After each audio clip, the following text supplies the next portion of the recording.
Hello, it's Yvonne at the Fabric Hut. Today's quick gift idea is this pot holder. This is little over an 8-inch pot holder. I use the Urban Liberties collection on this one. You need 6 8.5-inch squares of at least 5 different fabrics. 2 of them can be the same. This little one here and the back can be the same, or it can be different, whatever you like. But it's a very quick, easy, no binding pot holder. So join me at the machine. Okay, to make this super fun, easy pot holder, you are going to start with 6 pieces of fabric. I have 2 that are alike. I'm using the Urban Liberty collection. I have 2 that are alike, and then I have 4 that are different. I'm going to take the 4 that are all very varied ones. You can have them all alike if you like. I like it to be a little bit wild. And I'm going to take them and press them in half diagonally. Oh, I should say I did cut these down to 8.5 inches because I personally like a little bit smaller of a pot holder. If you like a large pot holder, leave them the 10-inch. That works just as well. Or cut them to whatever size you like. Anywhere between 10 and whatever you like, cut your squares that big. All 6 of them. 8.5 is just 8.5 or 9 is kind of my my regular size. But when I'm starting with the 10-inch layer cake, I like to cut them at 8.5 because that means I'm cutting off an 1.5 inch strip, which is then usable for me. If I cut it off at 9, then I only have an inch, and then sometimes I feel like that's not quite as usable as if I leave it at 1.5 inches. So that's my reasoning for what I'm doing. Okay, so I have all 4 of these, and I have 2 of these, and then I also have 1 layer of cotton batting and 1 layer of Insul-Brite. Now there's a couple different products you can use. Oh, pardon the cat hair.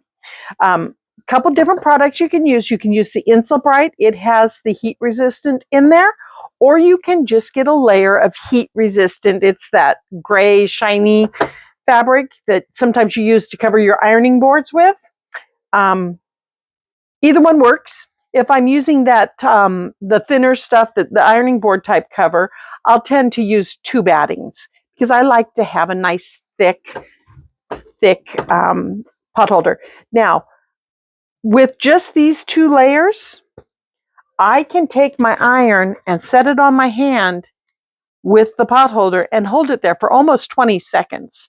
So you really can, do pretty well with just these 2 layers here. Okay, so we're going to start with one of our focus fabrics with the right side down. And we're going to put our 2 battings on top of it. I like to put the Insul-Brite actually up, now that I did it the wrong way, because this is actually going to end up being the back of our quilt right here, or the back of our pot holder. Just watch this one. You don't have to bind or anything. And then you're going to put the other piece right like that. So you have a sandwich that looks the same on both sides. Okay? Now you're going to take your fabrics and you're going to put them in each corner. So there's one. And you can get fussy about what order you want them in, or you can just randomly put them on. And I'm just layering them all the way around like that. Now, when I come to this final one, I'm going to take the first one and fold it back, put that final one on like that, and then fold this back down. So see how you now end up, and it's okay if this is a little bit not smooth, because it doesn't matter yet. But see how it's now, you see one of each, okay? Now, you're going to take this, and I'm actually going to take off my 1/4-inch foot and use just my standard foot because I want a little bit bigger than a 1/4-inch stitch or seam. I want like 3/8 of an inch. So I'm going to do that. Come on. And I'm going to use a little bit bigger, like that. Move my needle over just a smidge. There we go. Just so I have a little bit bigger. Now you also could put on your walking foot at this point because you do have a number of layers there, but you don't have to. Okay, and now just sew all the way around.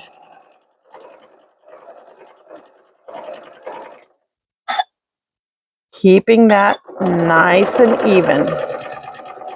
Now, if I had on my walking foot, it wouldn't be pushing quite so much, but I'm going to make it work.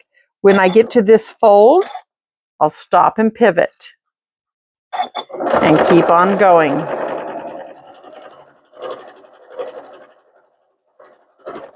Make sure everything stays lined up here. Now's the time to adjust. So when you're about halfway down,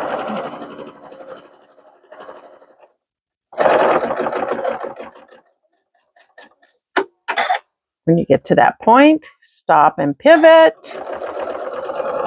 and keep going all the way around. Get that one up there where it belongs. Now this is going to be a nice, thick, cozy pot holder. And pivot one more time. And finish it up all the way down to this end. Now, see, I got a little bit of a pucker. That's not going to matter. That's going to be on the inside. But I want it to be nice here at the point, so I'm going to let that just pucker. It's only the top layer that's puckering. It's not the whole thing. And go right off the end. See what you have right there? All the way around. Now come back in. Where did I put my good scissors? Come back in and trim off these corners. This is the quickest, easiest pot holder ever. Get those all trimmed down. Hey, are you ready to finish it? Look how easy this is to finish now. You're going to take this and you're just going to open these out and flip it right side out. Getting that corner pointed out just as well as you can. Flip it, flip it, flip it. Like that. And work it out. I'm going to use my turner here and get that poked out really nicely. See how that one doesn't really want to come? There we go, got it. Now it is so thick in there that you're not going to get a nice square point. You're going to have kind of a little curvy point. That's okay.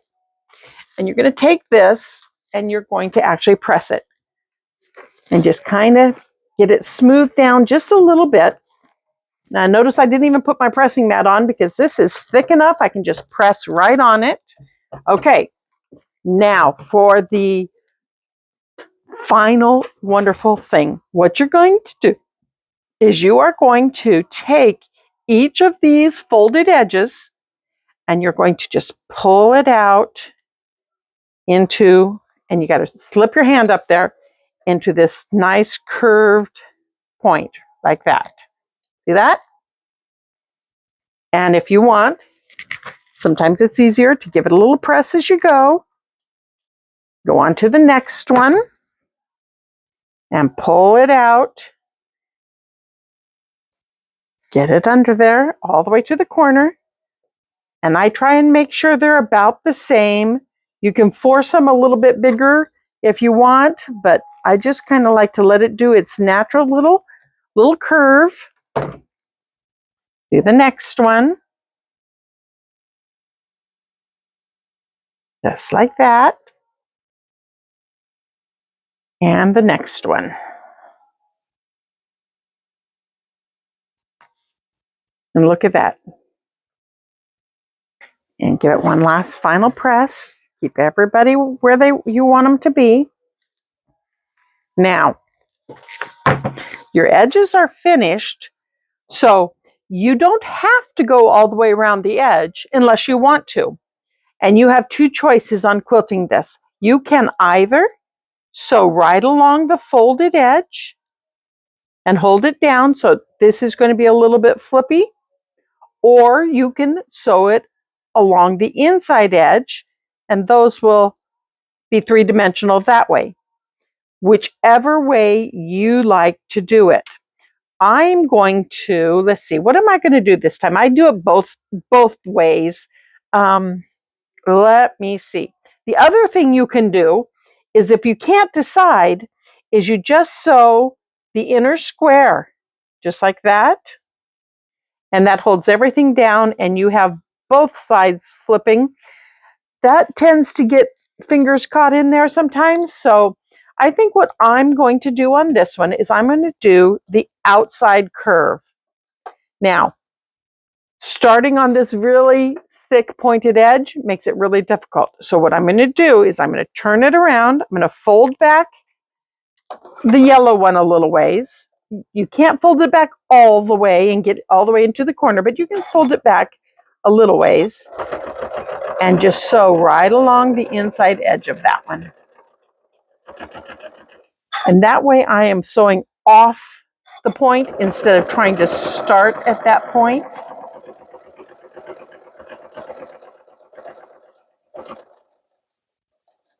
And you can reverse a little bit and stop.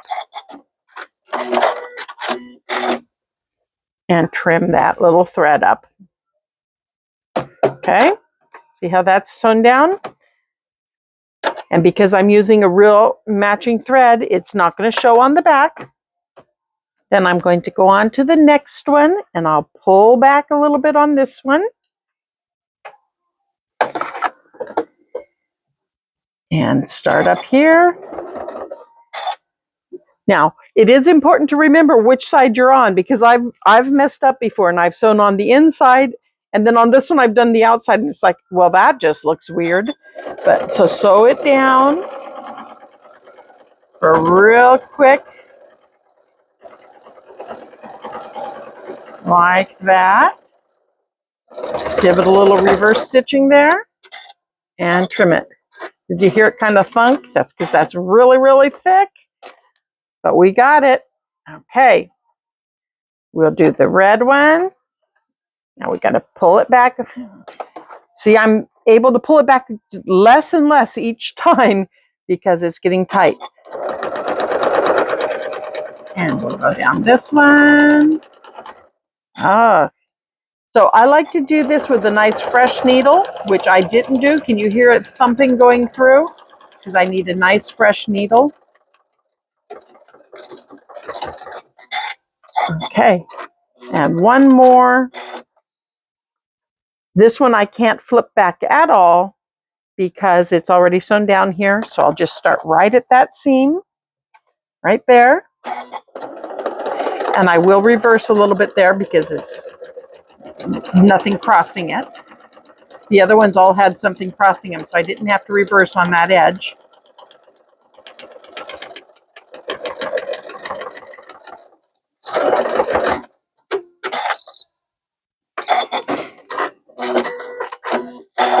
And look at that.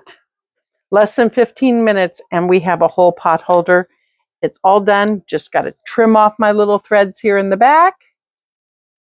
And we are done. How quick is that? They're lovely to do in holiday prints. You can make a whole bunch of Christmas gifts with holiday prints. You can do it in, what am I thinking of? Autumn prints, leaf, fall kind of things. You can do it in any sort of color combination that you like. And there it is. No binding, no nothing. You are done. I hope that helps. I'm going to continue doing little fun things that can be Christmas gifts because we are in that time of year. So happy sewing.